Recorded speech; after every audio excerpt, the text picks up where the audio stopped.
নমস্কার বন্ধুরা, তপতির ঘরকন্না নতুন একটি ব্লগে আপনাদের সকলকে স্বাগত জানাই। বন্ধুরা, আপনারা কেমন আছেন? আশা করছি ভালোই আছেন। আমিও ভালো আছি। আজকে আমি খুবই হেলদি আর টেস্টি একটা জলখাবারের রেসিপি আপনাদের সঙ্গে শেয়ার করতে চলেছি। চলুন তাহলে দেখে নেওয়া যাক আমি কি রেসিপি বানাচ্ছি আর কীভাবেই বা বানাচ্ছি। তাহলে বন্ধুরা, রেসিপিটি প্রথম থেকে শেষ পর্যন্ত দেখতে থাকুন। দেখুন বন্ধুরা, কড়াইশুঁটি লাচ্চা পরোটা বানানোর জন্য সব উপকরণই আমি নিয়ে নিয়েছি, আপনাদের দেখিয়েও দিচ্ছি। আর যখন আমি তৈরি করব তখনই আমি বলে বলে দেব যে কতটা পরিমাণ নিয়েছি। আপনারা দেখতে থাকুন। দেখুন, একটা প্রেসার কুকার নিয়েছি, দিয়ে পরিমাণ মতো জলও দিয়ে দিয়েছি। এবার আমি এক বাটি কড়াইশুঁটি নিয়েছিলাম আর দুটি আলু ভালো করে কেটে ধুয়ে পরিষ্কার করে নিয়েছি। 1 ইঞ্চি মতো আদা আর গোটা 5-6 কোয়া রসুন আমি দিয়ে দিয়েছি প্রেসার কুকারের মধ্যে। কুকার লাগিয়ে দিয়ে সিদ্ধ করে নিয়েছি। দেখুন সিদ্ধ হয়ে গেছে। এবার এরকম একটা ছাঁকনিতে ঢেলেও নিয়েছি। কিছুক্ষণ ঠান্ডা হতে দেব। ততক্ষণ আমি এদিকে আটাটা মেখে নেব। এখানে আমি 250 গ্রামের মতো আটা নিয়েছি, দিয়ে একটা বড় পাত্রে ঢেলে নিয়েছি। এবার স্বাদ মতো লবণ দিয়ে দিচ্ছি আর 2 চামচের মতো সাদা তেল ময়ানের জন্য দিয়ে দিচ্ছি। দিয়ে আমি হাত দিয়ে ভালো করে লবণ আর সাদা তেল দিয়ে আটাটা ভালো করে মাখিয়ে নিচ্ছি। দেখুন, আমি এখানে 2 চামচ তেল দিয়েছি ময়ানের জন্য। আপনারা চাইলে একটু বেশি পরিমাণও দিতে পারেন।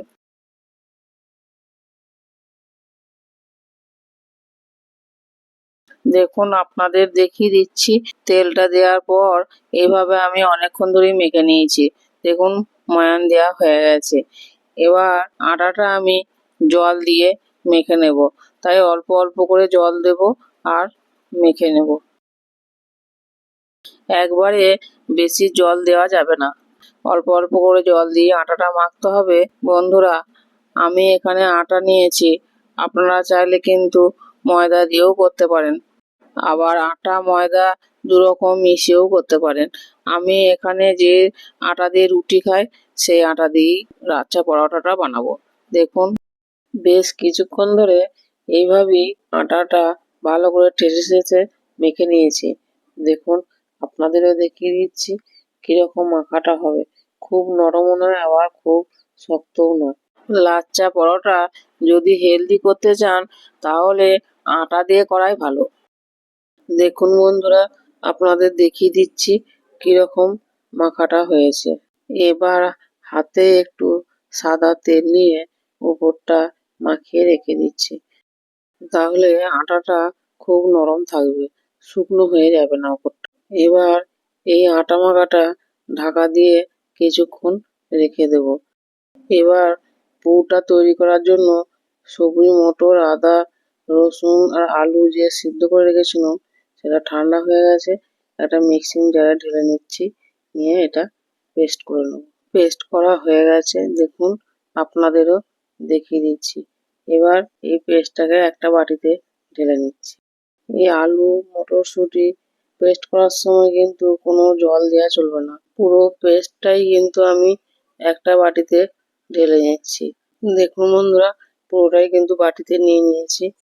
এবার 2টো কাঁচা লঙ্কা কুচিয়ে রেখেছিলাম দিয়ে দিচ্ছি, কিছুটা ধনেপাতা দিয়ে দিচ্ছি, আর 1/2 চামচের মতো ভাজা মশলা সেটাও দিয়ে দিচ্ছি, আর স্বাদ মতো বিট লবণ দিয়ে দিচ্ছি।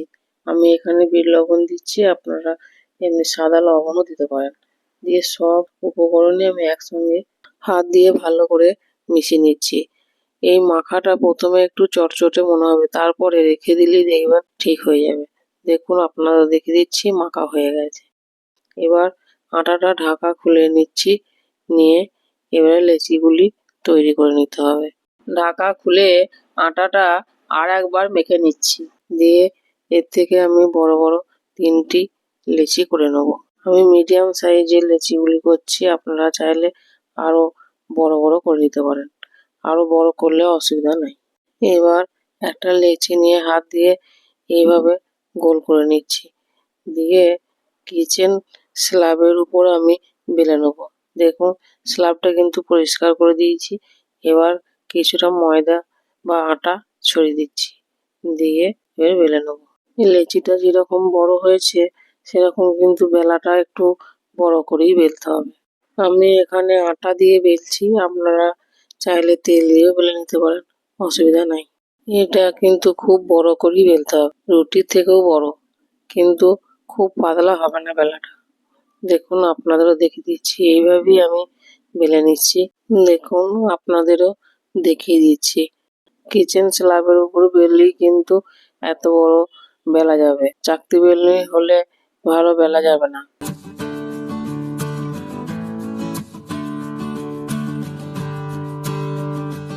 দেখুন বন্ধুরা, আমার বেলা হয়ে গেছে।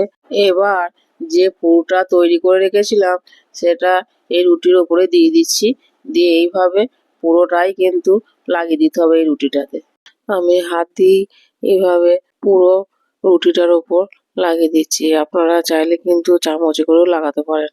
দেখুন এইভাবেই আমি সব রুটিটার ওপর মটরশুঁটির পুরোটা চারিদিকে লাগিয়ে দিচ্ছি, সব লাগিয়ে দিয়েছি। আপনারা দেখতে থাকুন। সব রুটিটার উপর মিশ্রণটা লাগিয়ে দিয়েছি। এবার একটা চাকু নিয়েছি, দিয়ে এইভাবে পিস করে নিচ্ছি। দেখুন আপনারা কিন্তু এর থেকে বড়ও করতে পারেন। আমি প্রথমে একটু ছোট ছোটই করছি, কিন্তু বেলার সময় দেখছি যে লাচ্ছা পরোটা একটু ছোট সাইজ হয়েছে, তারপরের গুলি কিন্তু আমি একদম বড় বড় করে কেটেছি। এই এত বড় রুটি আমি 3 পিস 4 পিস করেছি, দিয়ে লাচ্ছা পরোটা বানিয়েছি, তারপরেই কিন্তু বড় বড় হয়েছে। দেখুন এইভাবে গুটি নিতে হবে, প্রত্যেকটা পিসই কিন্তু এভাবেই আস্তে আস্তে গুটে নিতে হবে, দিয়ে এক সাইডে রেখে দিতে হবে। দেখুন আপনাদেরও কিন্তু দেখিয়ে দিচ্ছি।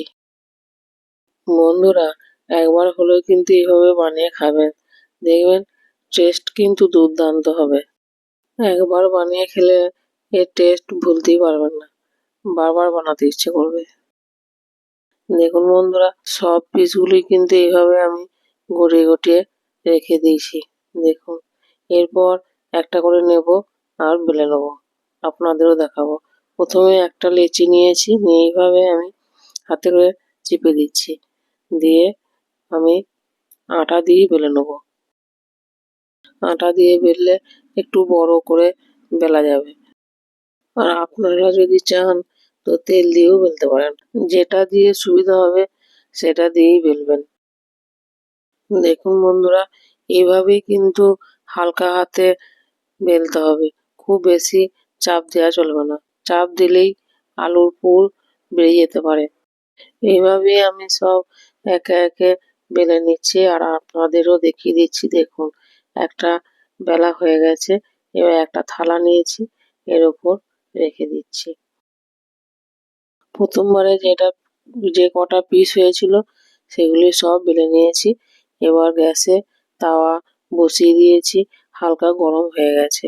এবার একটা করে লাচ্ছা পরোটা আমি দিয়ে দিচ্ছি। দেখুন আপনাদেরও দেখাচ্ছি, এক পিঠ হয়ে গেছে হালকা গরম, আর এক পিঠ উল্টে দিচ্ছি, দিয়ে সামান্য তেল দিচ্ছি, দিয়ে উল্টো পাল্টা করে ভেজে নিচ্ছি। দেখুন উল্টো পাল্টা করে বেশ কিছুক্ষণ এইভাবে লাল লাল করে ভেজেও নিয়েছি, দিয়ে একটা থালায় তুলেও নিচ্ছি। দেখুন বন্ধুরা কত সুন্দর হয়েছে কড়াইশুঁটির লাচ্ছা পরোটা। আমি এখানে মেয়োনিজ আর কিছুটা কুচনো ধনেপাতা উপর থেকে ছড়িয়ে দিয়ে পরিবেশন করছি, আর আপনাদেরও দেখাচ্ছি কতটা নরম হয়েছে আর লেয়ারগুলি কিরকম হয়েছে। দেখুন ছেড়েও যাচ্ছে। বন্ধুরা একবার হলেও কিন্তু বাড়িতে বানিয়ে খান এই কড়াইশুঁটি দিয়ে লাচ্ছা পরোটা। অনেকে অনেক রকম করেই লাচ্ছা পরোটা বানিয়ে খান, তাই এবার এরকম একবার বানিয়ে খান, দেখবেন একদম মুখে লেগে থাকবে। এবার লাচ্ছা পরোটা খেয়ে আমি বলবো কিরকম হয়েছে লাচ্ছা পরোটা। আমি এখানে মেয়োনিজ দিয়ে লাচ্চা পরোটা পরিবেশন করেছি। আপনারা যে কোনো চাটনি দিয়ে পরিবেশন করতে পারেন। দারুণ স্বাদ হয়েছে বন্ধুরা, একবার হলেও বাড়িতে বানিয়ে খান, দেখবেন ভালোই লাগবে। আর যাদেরকে খাওয়াবেন তারা তো বারবার বানানোর বায়না ধরবে। আটা দিয়ে বানিয়েছি তাই খুব হেলদি হবে, আর বাচ্চারাও কিন্তু খেতে পারবে। সবসময় একঘেয়েমি রুটি তরকারি খেতে না চাইলে এই রেসিপিটি একবার করে দেখতে পারেন বাড়িতে। আশা করছি ভালোই লাগবে, আর ভালো লাগলে তো অবশ্যই বাড়িতে বানাতে হবে। বাচ্চাদিকে স্কুলে টিফিনে দিতে পারেন, বাচ্চারা কিন্তু আনন্দ করেই খাবে। আবার অফিসে নিয়ে যেতে পারেন টিফিনের জন্য। আপনারা নিশ্চয়ই দেখতে পেলেন যে কোনো রকম কিন্তু বেশি তেল আমি ব্যবহার করি নাই, খুব অল্প তেল দিয়েই কিন্তু লাচ্চা পরোটা বানানো হচ্ছে। আর পুরটা যখন করেছি একটুও তেল দেওয়া হয় নাই। এই লাচ্চা পরোটা কিন্তু বাচ্চা থেকে বয়স্ক সকলেই খেতে পারবেন। বন্ধুরা, আমার এই কড়াইশুঁটি দিয়ে লাচ্চা পরোটা রেসিপি আপনাদের কেমন লাগলো অবশ্যই কিন্তু কমেন্টে জানাতে ভুলবেন না। আর বেশি বেশি করে শেয়ার করে দেবেন, যাতে আমি নিত্য নতুন ভিডিও দিলে সবার আগে আপনাদের কাছে পৌঁছে যায়। ফেসবুক থেকে দেখলে ফেসবুক পেজটি ফলো করবেন। আর আমার ভিডিওটি যদি ভালো লাগে তাহলে তো অবশ্যই লাইক, কমেন্ট, শেয়ার, সাবস্ক্রাইব করবেন। আজ এই পর্যন্তই, আবার দেখা হবে অন্য কোনো ব্লগে অন্য কোনো রেসিপি নিয়ে। ততক্ষণ সকলেই ভালো থাকবেন, সুস্থ থাকবেন, সাবধানে থাকবেন। ধন্যবাদ সকলকে ভিডিওটি প্রথম থেকে শেষ পর্যন্ত দেখার জন্য।